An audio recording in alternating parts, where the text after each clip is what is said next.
to film the remake of the Gardenia butterfly soaps, and I'm actually really thrilled how they turned out. A little bit about the process. I did have an accident, and here is a Lye Burn. And I caught it quick enough, it started to penetrate the skin, like right here. It just looks like a really bad red rash. It hurts. It did the first 2 days. It doesn't hurt now. Probably because I've been washing my hands so much with the gloves, and I'm actually have another project in the crock pot, which is a bubble bath. So cool. Anyway, so I wanted to film the process of remaking it the correct way. Anyway, so I'm gonna go ahead and put my gloves on.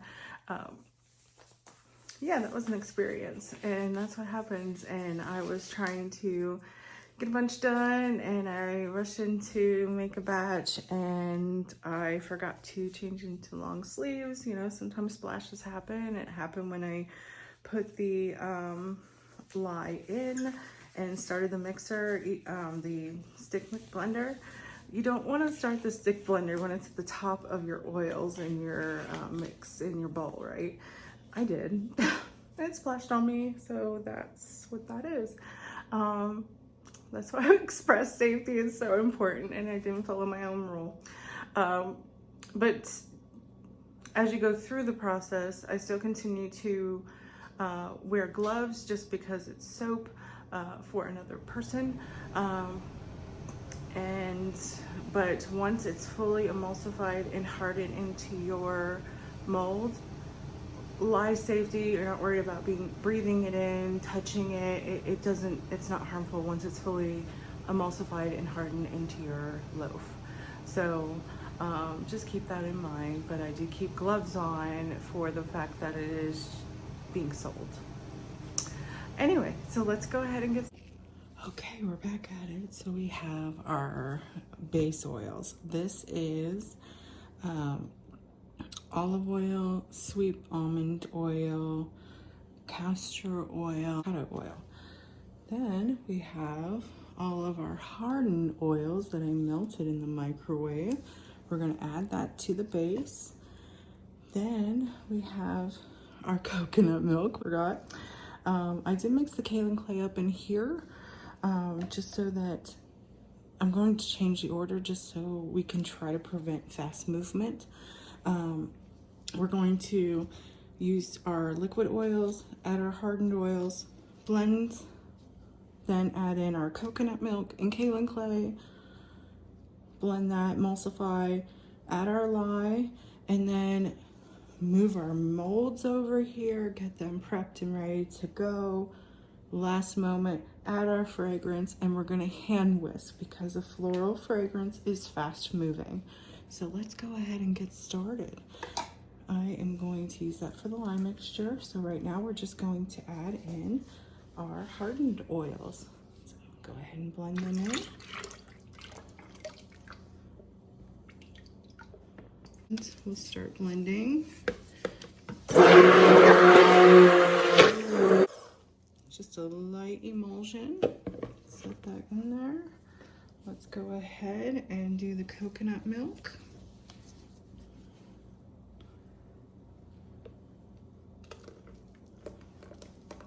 Scrape all that out. Works much better if I have everything pre-measured, ready to go. Like that coconut milk, I didn't pre-measure that. So if I have it right in front of me, I'm not gonna forget. Every last bit. And if you heard my AC kick back on, I only turn it off when I'm activating the lye into the water batch. Once that cools down, I don't feel the effects of lye like I do when it's live and unactivated. It's itchy and a mess. Okay, so we'll go ahead and blend that up. Oh yeah, it's looking like a good milk. So let's go ahead. I mark when I did all my lye batches with all the post-it notes of what batch it's for. Now the one thing we're gonna do is strain this. I'll go ahead and take this out for a moment just because it's in the way. Nope, I like to leave it in there because I want to clean it off every time and I don't lose any product from taking it out. However, I needed more room for this. I want to make sure there's no lye chunks. No chunks. We're good. Now we're going to have to start working just a little bit faster. All right, let's go. Before I blend that, I'm just going to set that there and bring my molds over here. I already preset them up.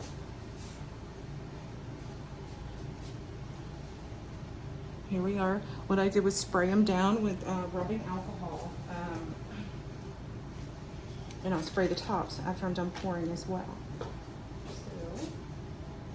get you a water bottle from Dollar Tree. I don't like Dollar Tree rubbing alcohol because it is 50%, which means it's 50% water. I get them actually at Sam's Club. It's $7 for two big things, and they're 91%, and I prefer that over 50%. So let's go ahead and blend this off. We're not going to use this anymore. Like I said, a fragrance, a floral fragrance. We'll mess it up. Okay. It's starting to thicken up just with the lye and coconut milk. See, that's getting thicker, so let's move quick here. All right, we're gonna go ahead and add that fragrance. Get that in there. Get my little handy Dollar Tree silicone hand whisk because I already see it thickening up. Yep, here we go. Let's get her pouring.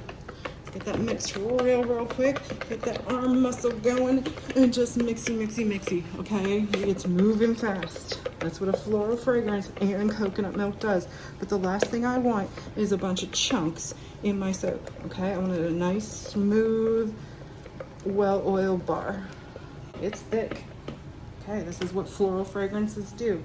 We're gonna get that out there quick. This is what I was looking for, that pudding, expecting for last time. That pudding consistency, that almost brownie batter. You gotta move fast though. This is why I do small batches, especially when it comes to a floral fragrance. It is moving quick here. I'm just gonna have to start plopping. Starting out, I would probably start out with something less floral, maybe, which ones behave really well? More fruity, like a volcano scent or something like that. It's still like, it's getting hotter because it's starting to solidify as it's not even in the mold yet. So that's why I have to move a little faster. Then that's why it starts heating up. It's that reaction of all the emulsion that we did. Yeah, that looks really good. Down with rubbing alcohol. And then insulate. And I will cover them overnight. Starting to solidify, they're looking good. Here are our butterfly soaps. And my customer is actually the one throwing a bridal shower, and she ordered 36 bars, but I always do one batch. I like to keep it in small batches anyway. It's just easier to work with. Also, if it's a fast moving bar, it's easier to handle. But I like to, when I do a custom order, to do a batch, then show it to the buyer and be like, are you sure? Because one thing I was not sure of is the dried flowers. I personally don't like to use them, but for a custom order, and especially weddings, they love dried flowers. But I feel within time, they start to look like bugs infested the soap bar and also clog drains. The only thing I really like to use dried flowers for is like in the bathtub, I'll put it in a organza bag or a bath tea bag. That way it's not clogging your drain and looking disgusting. You can just dump it when you're done with your bath. But I did check with her. She loves them. She loves the rusticness of them because it did move fast and create some bubbles, air bubbles, and that's okay with a natural bar. But we did, agree that the next batch and the rest of them, we'll go ahead and do them without the flowers.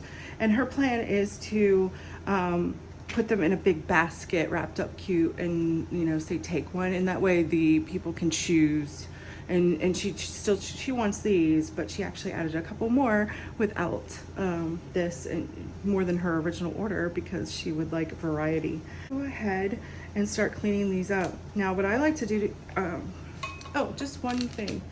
These trays, I bought a ton of them at the Dollar Tree. I only use them for soap, but then I use parchment paper. This is from the Dollar Tree as well. It's pre-cut. These are wonderful, okay?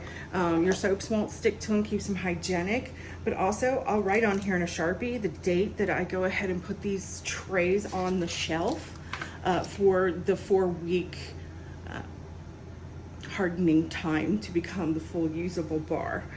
So I know, you know, hey, this, and then when I move them up on my shelf, it goes the most current week, you know, take them off, wrap them up, package them and stuff.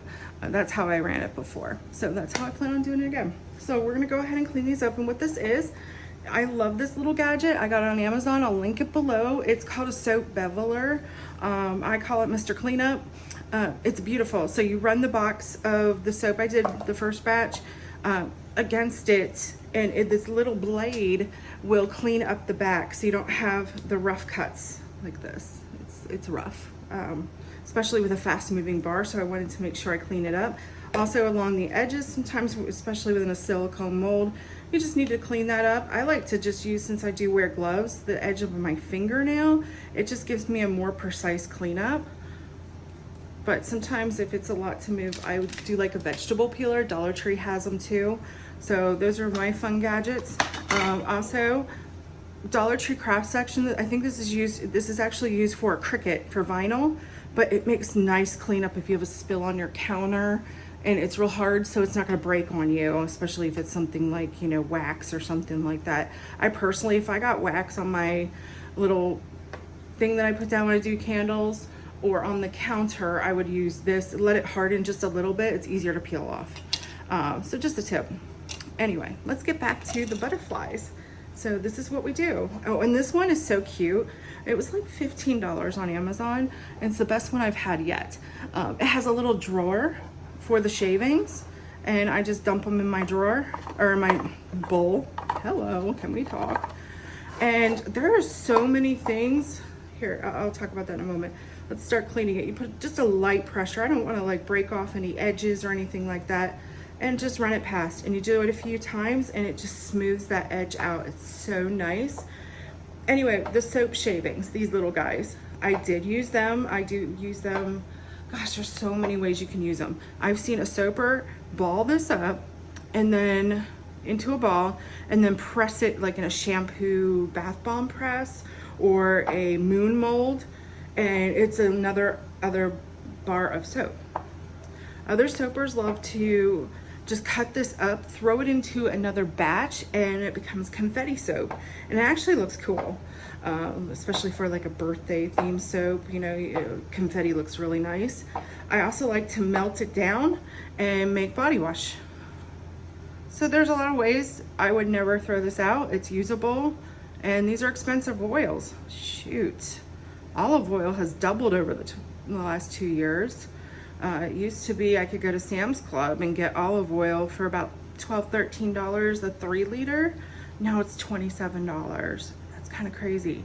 But I did find another option that I'm working on a recipe for, and so that video is up and coming. I'm so excited about it. Other options that are more affordable, in my opinion, without skimping on quality. The few tries, especially if you have a rough bar, because it's saponified quickly. This is a really nice tool. You do got to put a little elbow grease into it. I let these sit a day longer before I started trimming them. Honestly, once you can pull them out of the silicone mold, you can start trimming them. They might be a little soft, so you have to be delicate and not put as much muscle into this process is called soap beveling. It just makes it for a cleaner bar. Just a matter of 3 days, it is becoming a hard bar. The recipe was successful. We will test the pH level once it cures for 4 weeks of how these turned out, and I think they were successful. It was just the reaction time with a heavily floral fragrance and coconut milk that will do it. One thing I like to use if, you know, didn't want to use my fingernail, is a cuticle trimmer. Those little gadgets, because they're more precise. Those are nice. I actually want to pick up a few more for this business. That's a nice thing to have, to just trim up fine edges, building up those biceps here. All right, so I'm gonna just finish up these last few, and then we'll go ahead and use a Sharpie and put today's date on it and put these on our curing shelf. And so there we have it, our herbed Gardenia butterfly shaped soaps. I am actually, I learned so much in this process, especially with the other batch, but it looks like I might be able to salvage that. That's another video. Anyway, thank you for watching. I really appreciate your support on this journey of building a business. You have a wonderful day.